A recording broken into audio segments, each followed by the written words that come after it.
मैं रीता मौर्य एक देवी गीत लेके आई हूँ। सुनिएगा, कैसा लगा गीत कमेंट बॉक्स में बताइएगा ज़रूर।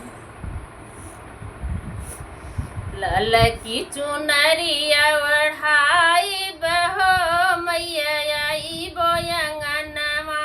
लाल की चुनरिया ओढ़ाई बहो मैया आई बोयंगनवा। आई बोयंगनवा मैया आई बोयंगनवा। आई बोयंगनवा मैया आई बोयंगनवा।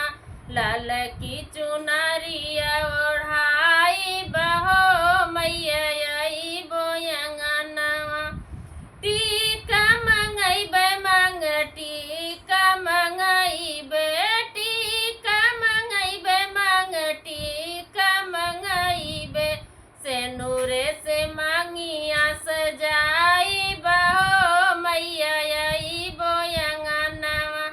सेनुरे से मांगिया सजाई बहो मैया आई बोयंगनवा। लाल की चुनरिया ओढ़ाई बहो मैया आई बोयंगनवा। आई बोयंगनवा मैया आई बोयंगनवा। चूड़ी मंगैबे मैया कंगना मंगैबे।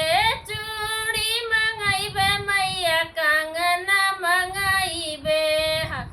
मेहंदी रचैबे दोनों हाथ हो मैया आई बोयंगनवा।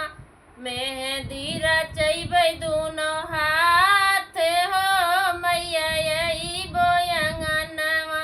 लाल की चुनरिया ओढ़ाई बहो मैया आई बोयंगनवा। लहंगा मंगैबे मैया साड़ी मंगैबे।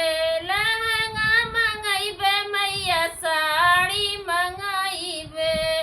चटकी चुनरिया ओढ़ाई बहो मैया आई बोयंगनवा। लाल की चुनरिया ओढ़ाई बहो मैया आई बोयंगनवा। लाल की चुनरिया ओढ़ाई बहो मैया आई बोयंगनवा। पायल मंगैबे मैया बिछुआ मंगैबे। पायल मंगैबे मैया बिछुआ मंगैबे। आलता